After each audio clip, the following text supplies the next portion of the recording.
Iya, selamat malam semuanya dan selamat datang juga untuk teman-teman dari FISIP UI. Iya, tepuk tangan buat anak-anak mahasiswa yang datang sini. Terima kasih untuk datang ke studio dan juga terima kasih untuk Anda yang masih menyaksikan acara kita malam ini. Nah, kita mau tanya dulu nih, siapa yang tinggal paling jauh nih? Di mana? Jogja. Ya benar, jauh-jauh. Nggak ada yang ngalahin. Ini Jakarta deh, ada yang paling jauh? Hah? Sawangan? Priuk, Bogor katanya. Priuk, Bogor? Oh, jauh lah lumayan. Saya waktu dulu pernah siaran radio kan, bawain acara horor. Di daerah-daerah Ciledug, tadi ada yang nyebut Ciledug, itu pernah ada kejadian yang bisa dibilang bikin saya berhenti jadi penyiar radio untuk acara horor. Apalagi dia nyeritain sebuah cerita yang namanya adalah fenomena angkot setan. Jadi kejadiannya di sebuah tempat yang dipercaya sebagai tempat yang jarang sekali penduduknya, angkot jalan sendirian, cuma ada tinggal satu penumpang. Penumpangnya cewek. Supirnya bilang sama penumpangnya, "Mbak, saya mau langsung pulang, Mbak. Mbak mau turun di mana?" "Mas, pulangnya daerah mana?" "Ciledug dalam." "Barengan deh, saya juga ikut, rumahnya dekat situ." Akhirnya jalan, masuk ke dalam perkampungan, melewati kuburan. Nah, tiba-tiba dia pas di kuburan berhenti. Supirnya juga udah takut, karena dia tahu di sini banyak kejadian yang gak enak. Akhirnya penumpangnya minta turun. "Mbak, jangan lama-lama ya, Mbak. Dikasih uangnya gede." Ya ampun, udah jangan lama-lama, uangnya gede lagi. Tapi karena supirnya takut, dia langsung tancap gas. Itu penumpangnya langsung teriak, "Dasar angkot setan!" Itulah namanya angkot setan fenomenanya.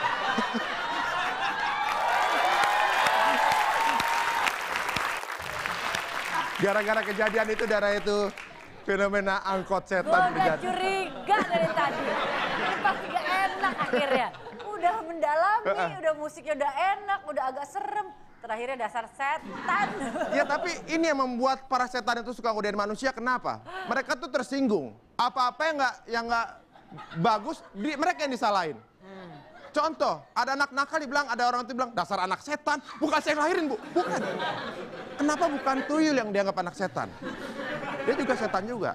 Tapi pertanyaan saya, kenapa tuyul nggak pernah nyolong duit bank? Ayo. Kenapa orang nyimpan duit balik bantal, hilang sama tuyul? Di celengan, hilang sama tuyul. Kenapa bank nggak pernah hilang sama tuyul? Gak tahu. Bener. Tuyul nggak punya buku tabungan. Hah, iya. Oke, kita akan ceritakan mengenai update news kita hari ini. Seorang wanita bernama Courtney Stiles, asal Indiana, Amerika Serikat, mengaku dirinya sering kerasukan, melihat dan diganggu makhluk halus. Tapi kejadian tersebut berhenti ketika ia akhirnya menikah dengan seorang pria yang berprofesi sebagai pengusir setan. Ini ada gambarnya nih. Ya, waktu sebelum menikah, dia sering kemasukan. Setan maksudnya, setan. Udah, sampai di situ aja cukup. Oke.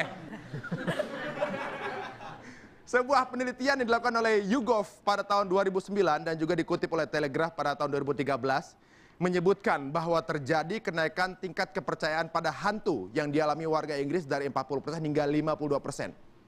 Naiknya sampai 52% kepercayaan terhadap hantu. Lama-lama penduduk Inggris lebih percaya sama hantu dibanding politikus. Sebuah perusahaan ban di Jepang dengan nama Otoe Tires menggunakan cara yang unik dalam promosikan bannya. Wah, seperti apa? Kita lihat nih.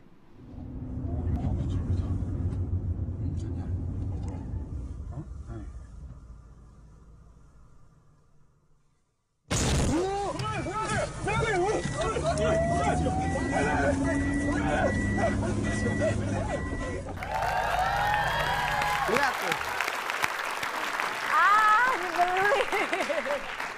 Lihat, di Jepang setan aja dagang ban, lihat tuh. Ini iklan tapi ngagetin. Oke, sekarang kita akan bahas mengenai misteri-misteri yang tidak terpecahkan. Nah, misterinya Hesti memiliki berapa listnya? Silakan Hesti. Yang pertama adalah misteri botol manci. Botol manci adalah makhluk halus yang hidup dalam legenda masyarakat Maluku. Makhluk ini bertubuh pendek dan menggunakan topi tinggi yang ujungnya lancip, mirip dengan legenda genom dari Eropa. Kabarnya jika bertemu dan berhasil mengambil topinya, maka semua permintaan kita dapat dipenuhi dengan syarat kita harus mengembalikan topinya sebelum pagi atau matahari terbit. Ini Jinom, kalau Botol Manci kurang lebih mirip seperti ini. Jadi ini adalah legenda Maluku. Kalau bertemu dengan makhluk ini langsung diambil topinya. Esti? Hah? Itu mas mirip. Bagaimana kalau kita ambil topinya? Tapi sebelum pagi Harus kita kembaliin. Berikutnya adalah misteri lagu Gloomy Sunday. Lagu yang diciptakan oleh Rez Soseres ini menceritakan bahwa lagu tersebut ia ciptakan untuk mantan kekasihnya yang meninggal karena bunuh diri. Dan setelah lagu ini dirilis di Hungaria, banyak orang yang melakukan bunuh diri. Setelah diselidiki, ternyata mereka bunuh diri setelah mendengarkan lagu berjudul Gloomy Sunday tersebut. Kita lihat cuplikannya.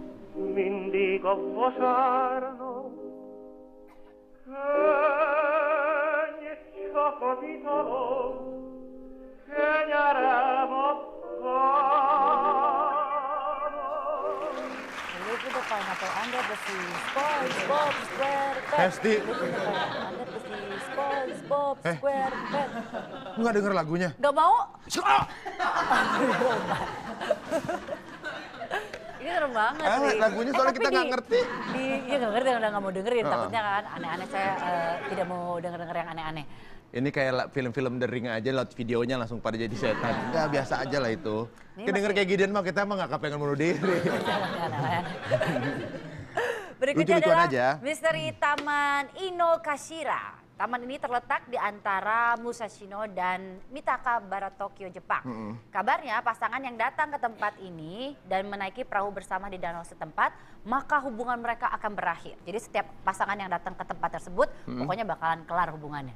Oh, itu sama kayak mistis kayak di Kebun Raya Bogor. Benar, mirip Kalau ya. datang pacaran ke situ katanya bakalan putus. Kalau orang yang udah nikah ke situ bakalan awet. Tanah Lot juga gitu katanya. Katanya begitu ya?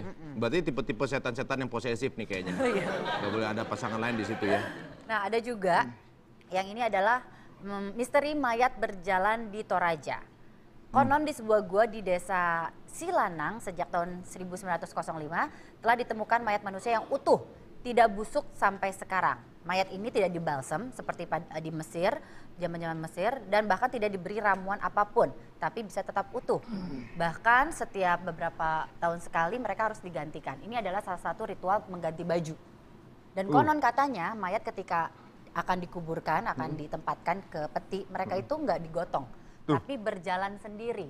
Oh. Jadi berjalan sendiri, tapi nggak sendirian mayat tersebut, ditemani mungkin ada orang pintar. Nah sepertinya mengenai fenomena-fenomena seperti ini akan lebih dalam lagi kalau kita bisa mengundang narasumber-narasumber yang pernah ngerasain, yang pernah melihat, atau juga mungkin ada satu wadah yang mungkin bisa mengajak kita sama-sama untuk merasakan seperti apa sebenarnya alam mistis ini. Jangan kemana. Tapi kita perlu tahu loh, dan kemana-mana hanya di Tonight Show.